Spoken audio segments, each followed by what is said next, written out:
கிறிஸ்து நாமத்தினாலே வாழ்த்தி வரவேற்கின்றேன். இன்றைக்கு நமக்கு ஆண்டவரால் கொடுக்கப்பட்ட வாக்குத்தத்தம் ஆகாய தீர்க்கதரிசன புஸ்தகம் 2ஆம் அதிகாரம் 4 இருக்கிற ஒரு காரியம். ஆனாலும் செல்வாவிலே நீ திடங்கொள் என்று கர்த்தர் சொல்லுகிறார்.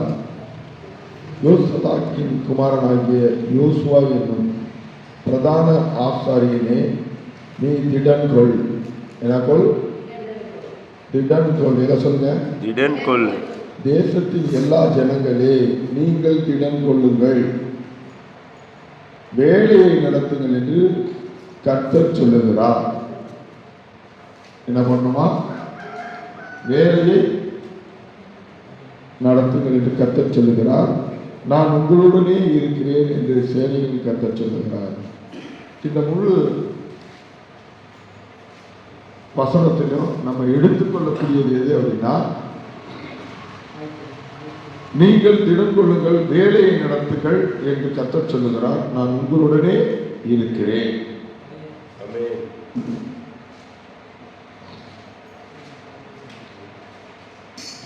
கர்த்தர் உங்களுடனே இருக்கிறார். நீங்கள் வேலையை நடத்துங்கள். என்ன பண்ணும்? வேலையை நடத்துங்கள். வேலையை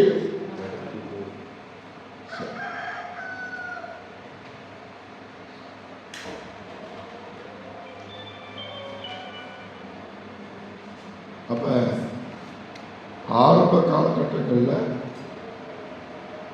இது எதுக்காக சொல்றாரு அப்படின்னா, சபை கட்டுகிற காரியங்களை குறித்து சொல்லுகிறார்.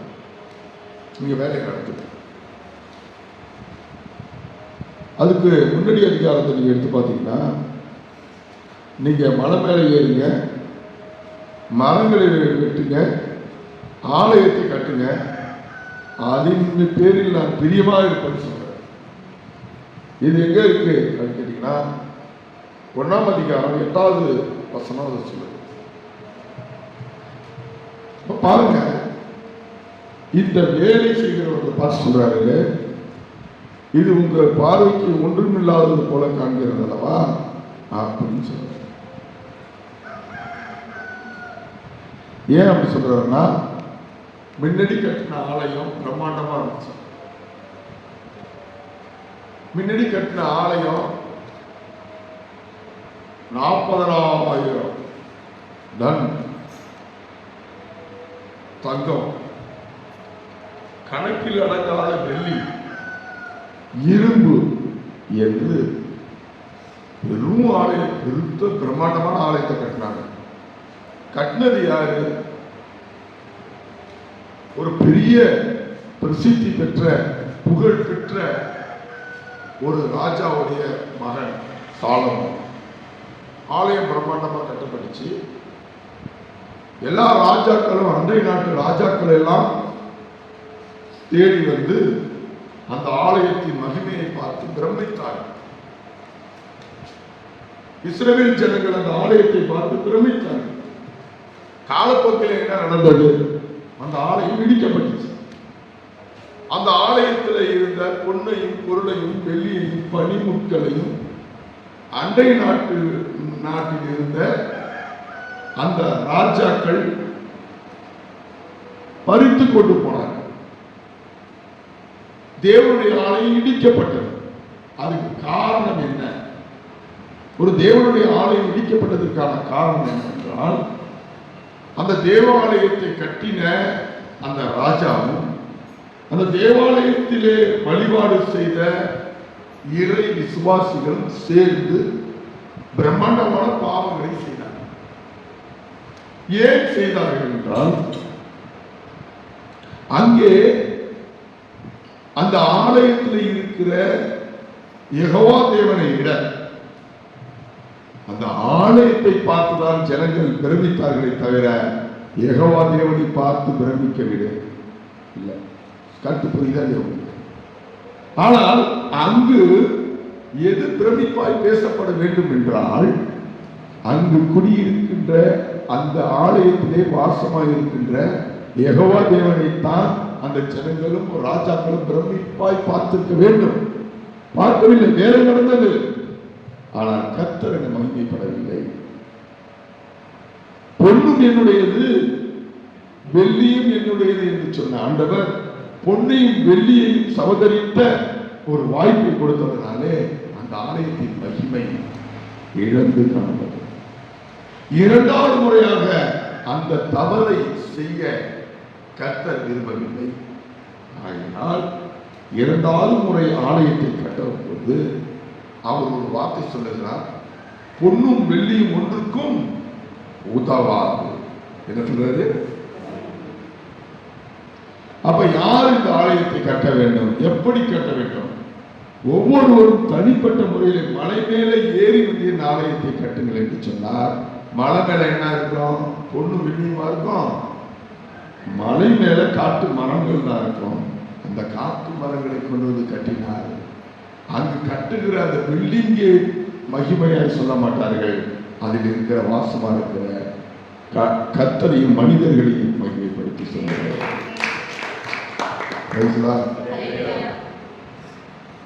இன்றைக்கு இந்த தேவாலயத்தை கட்டின அந்த மனிதனாகிய சாலமோன் மகிமை உள்ளவராக இருந்தார். அந்த தேவாலயத்தை கட்டின சாலமோனுக்கு ஒரு பின்னணி இருந்தது, ராஜாவின் வம்சம் என்று. இன்றைக்கு இந்த தேவாலயத்தை வேலையை செய்கிற உங்களுக்கும் எனக்கும் எந்த பின்னணியும் இல்லை. ஆனாலும் தேவனுடைய மகிமை அதை விட தாண்டி நம்மிடம் இருக்கிறது.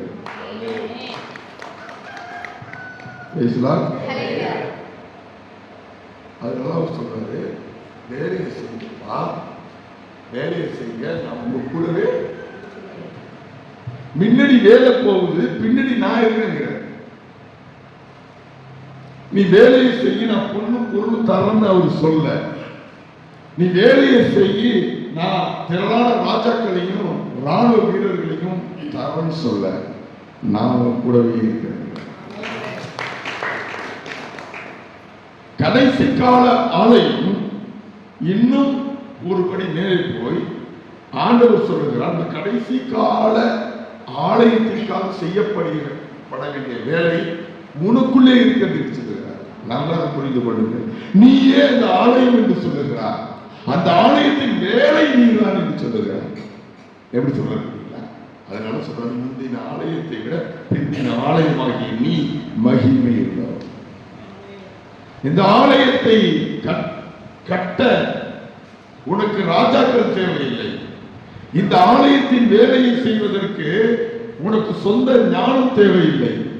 இந்த ஆலயத்தை கட்டுவதற்கு உனக்கு ஒரு பின்னணி தேவையில்லை. இந்த ஆலயத்தின் வேலையை செய்ய நீ திடன் கொள்ள உனக்கு ஒரு கூட்ட ஜனங்கள் தேவையில்லை. ஆண்டவர் சொல்லுகிறார், இந்த வேலையை செய்ய நான் உனக்கு போதும் என்று சொல்லுகிறார். அங்கே பார்த்தீங்கன்னா ராஜாவின் பரம்பரையில் வந்த பிரசித்தி பெற்ற ஒரு ராஜா செய்த அதே வேலையை எந்த பின்னணியும் இல்லாத கிரேசி கூட அதே வேலையை செய்து மகிமைப்பட வேண்டும், படலாம் என்று சொல்லுகிறார் என்றார். அந்த வேலையை தான் சொல்றாரு. என்ன சொல்றாரு? மகிமை நீ திட்டம் உன்னோட.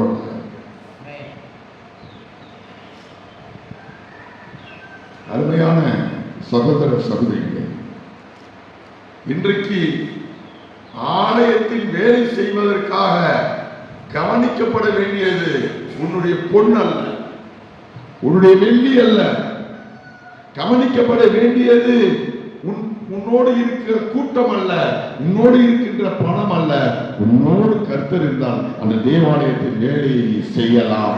ஆவியானவர் உன்னோடு இருப்பார் என்று சொல்லி உன்னை திடக்குள் என்று சொல்லுகிறார்.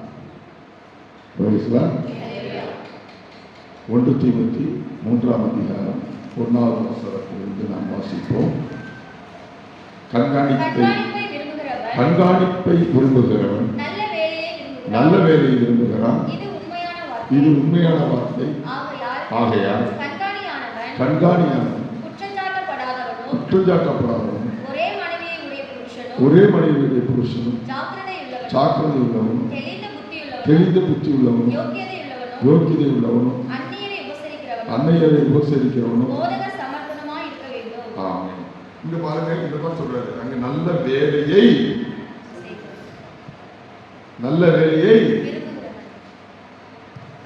இங்க என்ன பண்ணுறது?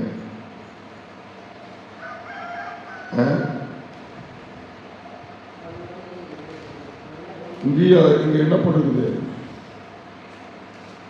வேலையை திட்டங்கள், வேலையை நடத்துங்கள். கர்த்தர் சொல்லுகிறார், நான் உங்களுடனே. இந்த வேலை தான் அந்த வேலையை சொல்றாரு. அப்ப இந்த தேவாலயம் என்று சொல்லும் போது கட்டிடங்களை பழைய ஏற்பாட்டில் குறித்தாலும் அது கொஞ்சம் கொஞ்சமா நழுவி நீ வேலை நடத்துறாரு. அந்த வேலை நடத்துவதற்கு ஆரம்பத்தில் பொருள் தேவைப்பட்டுச்சு. ஒரு ராஜாவின் மகன் தேவைப்பட்டான். இப்பொழுது நீ தேவைப்படுகிறாய். எப்படி? ஒழுக்கம் உள்ளவனாய், நீதி உள்ளவனாய், நியாயம் உள்ளவனாய், போதக சமத்தனாய், எச்சரிக்கை உள்ளவனாய் நீ இருந்தினா அந்த வேலையை நீயும் செய்யலாம். தாவீதை பாருங்கள் சகோதரனே, சகோதரிகளே. இந்த பக்கம் அவனுடைய அண்ணன், அவன் பேர் என்ன? எலியாப்பா.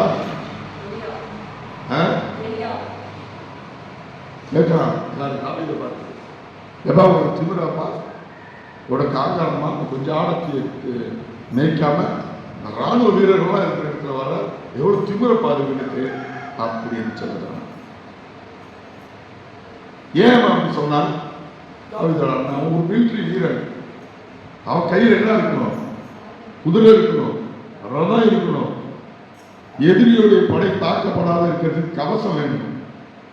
ஒரு ராஜாவாகிறதுக்கு ஒன்று குதிரை இருக்கணும், இல்லைன்னா ரதம் இருக்கணும், இல்லைன்னா ராஜா பரம்பரையில பிறந்திருக்கணும், இல்லைன்னா போர் வித்தைகளை எல்லாம் செஞ்சு இருந்தாதான் ஆதி காலத்துல ராஜாவாக முடியும்.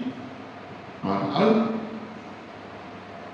எந்த வித்தையும் தெரியாம, எந்த ராணுவ வீரரும் இல்லாத ஒரு தாவீது ஒரு வேலை செய்ய இருக்கிறார். என்ன வேலை செய்ய இருக்கிறார்? ராஜாவாக வேண்டிய வேலையை தாவீது செய்கிறார். அவரிடம் என்ன இல்லை? குதிரை இல்லை, ரதமும் இல்லை. பார்க்கிறவர்கள் கேட்கிறார்கள், இந்த வேலையை செய்வதற்கு உனக்கு என்ன தகுதி? தன்னுடைய உடன் பிறந்த சகோதரனும் அதை தான் கேட்கிறான். கூட இருந்த கூட்டங்கள் தாவீது பார்த்தால்தான் கேட்டிருப்பாங்க, உனக்கு என்ன ராஜாவாக தகுதி? ஆனால் தாவீது சொல்லுகிறார், ராணுவ கூட்டங்களுக்கு மத்தியில் இருந்து கொண்டு சொல்லுகிறார், நான் இங்கு வந்ததற்கு ஒரு முகாந்திரம் இல்லாமல் இருக்குமா? இந்த வேலையை செய்வதற்கு நான் என்னை ஆண்டவர் அனுப்பினார் என்பதற்கு ஒரு அடையாளம் இல்லாமலா இருக்கிறது என்று சொல்லி சொன்னார். நான் காட்டுல இருந்த புளிய கொண்டேன், கரடியை கொண்டேன், சிங்கத்தை கொண்டேன். எப்பா அதுக்கு இருக்கு என்னப்பா சம்மதம்? அப்ப ஓடி போய் 4 கல்லை எடுத்து வந்துட்டு அடிக்கிற வேற அந்த நாட்டு ராஜா, அந்த நாட்டு ராணுவ வீரன் அடிச்ச பொத்து செத்தான். அப்போது ராஜ்ய பயிற்சி எடுக்காம, ராணுவ பயிற்சி எடுக்காம ராஜாவாவதற்கான வேலையை யார் செஞ்சா? தாவீது செஞ்சார். தாவீது முன்னாடி இருந்தார், தாவீதுக்கு பின்னாடி யார் இருந்தார்? கர்த்தர் இருந்தார். இன்றைக்கு நான் இந்த முதல் தேதியை சொல்லுகிறேன், உங்களுக்கு முன்னாடி நீங்க வேலை செய்வதற்கு முன்னாடி நீங்க இருப்பீங்க, உங்களுக்கு பின்னாடி கர்த்தர் இருப்பதனால மிகப்பெரிய காரியங்களை நீங்கள் செய்யலாம். ஒருவேளை நீங்க ரதம் இல்லைன்னு சொல்லலாம், மற்றொருவர் குதிரை இல்லை என்று சொல்லலாம், மற்றொருவர் ஆயுதம் இல்லை என்று சொல்லலாம். உங்களை பார்த்து இன்னொருத்தவங்க சொல்லலாம், நீ ராஜாவோட பரம்பரையான கேட்டு உங்களை கேவலப்படுத்தலாம். ஆனால் நான் இன்று சொல்லுகிறேன், கர்த்தர் உங்களோடு கூட இருப்பாரானால் ராஜாக்கள் ஆக வேண்டிய, ராஜாக்கள் செய்ய வேண்டிய, ராஜ்யத்திற்கு செய்ய வேண்டிய அத்தனை வேலையை நீங்கள் செய்யலாம். நீங்கள் மாற்றம் செய்வீர்கள். உங்களுக்கு பின்னாடி கர்த்தர் ஆவியானவராயிருந்து அத்தனை காரியங்களும் செய்வார். இதான் உண்மை.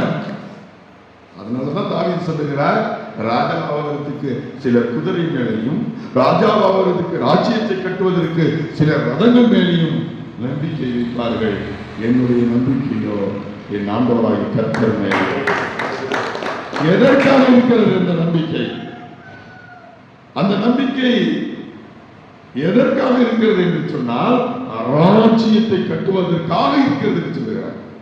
நீ ஒரு ராஜ்யத்தை பிடிக்க வேண்டும், ராஜாவாக வேண்டும், ராஜ்யத்தை நிலைநிறுத்த வேண்டும் என்றால் உனக்கு குதிரை தேவை, ரதம் தேவை, ராணுவ பயிற்சி தேவை, ராணுவ ஆயுதங்கள் தேவை.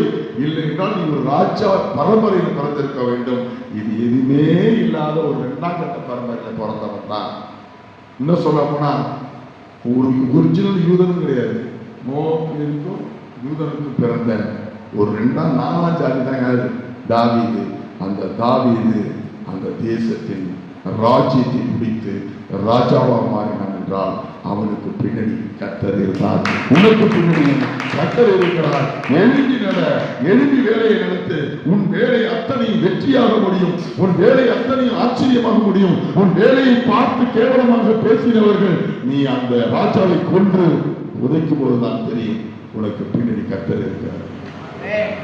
இந்த நம்பிக்கை யாரிடம் இருக்கிறதோ எழுந்து கட்டுங்கள். இந்த நல்ல வேலையை நீங்கள் செய்யுங்கள். ராஜ்யத்தை நீங்கள் பிடிப்பீர்கள். ராஜ்ய பாரத்தில் உங்களுடைய பெயர் பொறிக்கப்பட்டிருக்கிறோம். உங்களுக்கு பின்னணி கர்த்தர் இருப்பார். இந்த வார்த்தையின்படி கர்த்தர் உங்களை தாமே ஆசீர்வதிப்பாராக. ஆமென், ஆமென்.